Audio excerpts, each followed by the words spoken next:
नमस्कार दोस्तों, स्वागत है आपका एक बार फिर से हमारे चैनल सनातन लोक एसएल पर। जय श्री राम। कैसे हैं आप सब? वैकुंठ का शाब्दिक अर्थ है जहां कुंठा न हो। कुंठा यानी निष्क्रियता, अकर्मण्यता, निराशा, हताशा, आलस्य और दरिद्रता। इसका मतलब यह हुआ कि वैकुंठ धाम ऐसा स्थान है जहां कर्महीनता नहीं है, निष्क्रियता नहीं है। कहते हैं कि मरने के बाद पुण्य कर्म करने वाले लोग स्वर्ग या वैकुंठ जाते हैं। हालांकि वेद यह नहीं कहते हैं कि मरने के बाद लोग स्वर्ग या वैकुंठ जाते हैं।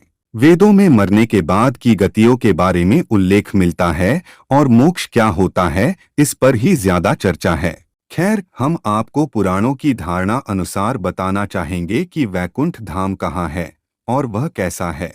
वैकुंठ धाम कहाँ है?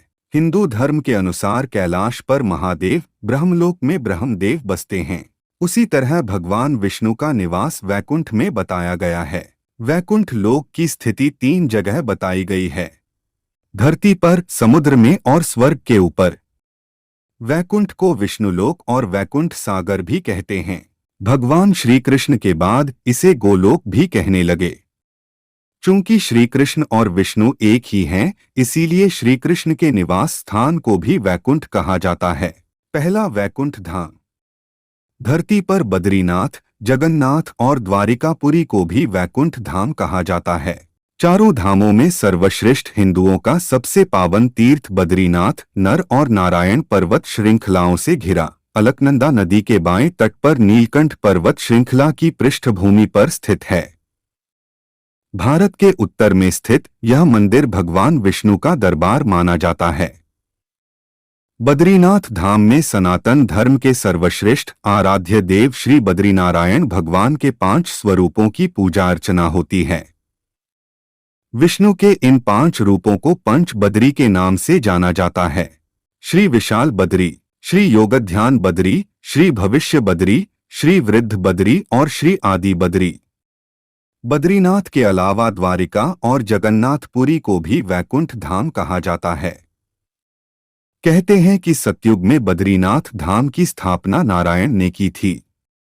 त्रेतायुग में रामेश्वरम की स्थापना स्वयं भगवान श्री राम ने की थी। द्वापर युग में द्वारिका धाम की स्थापना योगीश्वर श्री कृष्ण ने की और कलयुग में जगन्नाथ धाम को ही वैकुंठ कहा जाता है। पुराणों में धरती के बैकुंठ के नाम से अंकित जगन्नाथपुरी का मंदिर समस्त दुनिया में प्रसिद्ध है।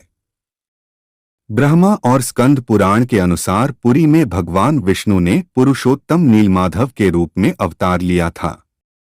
दूसरा वैकुंठ धाम। दूसरे वैकुंठ की स्थिति धरती के बाहर बताई गई है। इसे ब्रह्मांड से बाहर और तीनों लोकों से ऊपर बताया गया है। यह धाम दिखाई देने वाली प्रकृति से 3 गुना बड़ा है। इसकी देखरेख के लिए भगवान के 96 करोड़ पार्षद तैनात हैं। हमारी प्रकृति से मुक्त होने वाली हर जीवात्मा इसी परमधाम में शंख, चक्र, गदा और पद्म के साथ प्रविष्ट होती है। वहां से वह जीवात्मा फिर कभी भी वापस नहीं होती। यहाँ श्री विष्णु अपनी 4 पटरानियों श्रीदेवी, भूदेवी, नीला और महालक्ष्मी के साथ निवास करते हैं। इसी वैकुंठ के बारे में कहा जाता है कि मरने के बाद विष्णु भक्त पुण्यात्मा यहाँ पहुँच जाती है। पुराणों के अनुसार इस वैकुंठ की स्थिति हमारे ब्रह्मांड के परे है। जीवात्मा जब उस वैकुंठ की यात्रा करती है तो उसको विदा देने के लिए मार्ग में समय के देवता, प्रहर के देवता, दिवस के देवता, रात्रि के देवता, दिन के देवता, ग्रहों के देवता, नक्षत्रों के देवता, माह के देवता, मौसम के देवता, पक्ष के देवता, उत्तरायण के देवता, दक्षिणायन के देवता, सभी तलों, अतल, सुतर, पाताल आदि के देवता, सभी 33 कोटि के देवता पहले उसे पुनः किसी योनि में धकेलने का प्रयास करते हैं या वैकुंठ जाने देने से रोकते हैं। लेकिन जो जीवात्मा प्रभु श्री विष्णु की शरणागति होता है उसको ये सभी एकपाद विभूति के अंतिम सीमा तक जाते हैं और त्रिपाद विभूति के बाहर प्रवाहित होने वाली विरजा नदी के तट पर छोड़ देते हैं। इसी एकपाद विभूति में हमारा संपूर्ण ब्रह्मांड और सारे लोक अवस्थित हैं। इस एक पाद विभूति की सीमा के बाद शुरू होता है वैकुंठ धाम। पौराणिक मान्यता है कि इसी वैकुंठ धाम और एक पाद विभूति के मध्य विरजा नामक एक नदी बहती है। इस नदी से ही त्रिपाद विभूति शुरू होती है, जो वैकुंठ लोक है।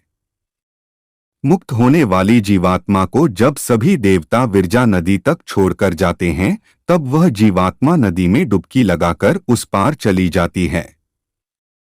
उस पार से पार्षदगण उसको सीधे श्रीहरि विष्णु के पास ले जाते हैं।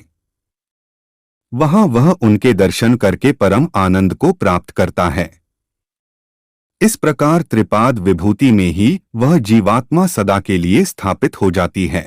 पुराणों में इस वैकुंठ धाम का बड़ा ही रोचक चित्रण किया गया है। हे अर्जुन, अव्यक्त अक्षर इस नाम से कहा गया है। उसी अक्षर नामक अव्यक्त भाव को परमति कहते हैं तथा जिस सनातन अव्यक्त भाव को प्राप्त होकर मनुष्य वापस नहीं आते, वह मेरा परम धाम है। गीता अध्याय 8 श्लोक 21। तीसरा वैकुंठ धाम। भगवान श्री कृष्ण ने द्वारिका के बाद एक और नगर बसाया था जिसे वैकुंठ कहा जाता था। कुछ इतिहासकारों के मुताबिक अरावली की पहाड़ी श्रृंखला पर कहीं वैकुंठ धाम बसाया गया था, जहां इंसान नहीं, सिर्फ साधक ही रहते थे।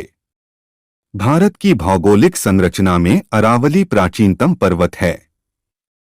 भूशास्त्र के अनुसार भारत का सबसे प्राचीन पर्वत अरावली का पर्वत है।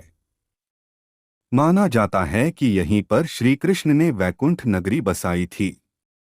राजस्थान में यह पहाड़ नैऋत्य दिशा से चलता हुआ ईशान दिशा में करीब दिल्ली तक पहुंचा है। अरावली या अरवली उत्तर भारतीय पर्वतमाला है। राजस्थान राज्य के पूर्वोत्तर क्षेत्र से गुजरती 560 किलोमीटर लंबी इस पर्वतमाला की कुछ चट्टानी पहाड़ियां दिल्ली के दक्षिण हिस्से तक चली गई हैं। अगर गुजरात के किनारे अर्बुद या माउंट आबू का पहाड़ उसका एक सिरा है, तो दिल्ली के पास की छोटी छोटी पहाड़ियां धीरज दूसरा सिरा। वैकुंठ और परमधाम में अंतर। परमधाम कहते हैं कि परमधाम में जाने के बाद जीवात्मा सदा के लिए जीवन और मरण के चक्र से मुक्त हो जाती है। यह धाम सबसे ऊपर अर्थात सर्वोच्च है। यहां निरंतर अक्षय सुख की अनुभूति होती रहती है। यह धाम स्वयं प्रकाशित है। यहां न सुख है और न दुख, यहां बस परम आनंद ही है। वैकुंठ धाम। मान्यता है कि इस धाम में जीवात्मा कुछ काल के लिए आनंद और सुख को प्राप्त करती है, लेकिन सुख भोगने के बाद उसे पुनः मृत्युलोक में आना होता है। इस स्थान को स्वर्ग से ऊपर बताया गया है। वैकुंठ के ऊपर कैलाश पर्वत है। वैकुंठ को सूर्य और चंद्र प्रकाशित करते हैं। यहां गौर करें तो यह विष्णु का बद्रीनाथ धाम हो सकता है। हिंदू धर्म के अनुसार भगवान श्री विष्णु के धाम को वैकुंठ धाम कहा जाता है।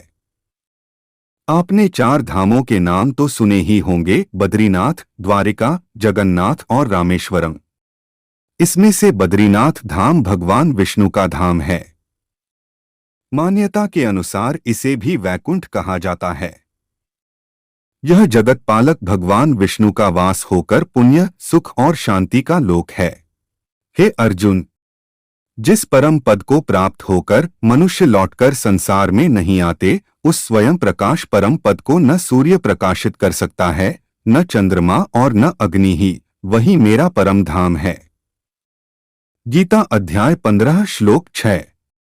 हे अर्जुन, ब्रह्मलोक सहित सभी लोक पुनरावर्ती हैं, परंतु हे कुंती पुत्र, मुझको प्राप्त होकर पुनर्जन्म नहीं होता, क्योंकि मैं कालातीत हूं और ये सब ब्रह्मादि के लोक काल द्वारा सीमित होने से अनित्य हैं। गीता अध्याय 8 श्लोक 16।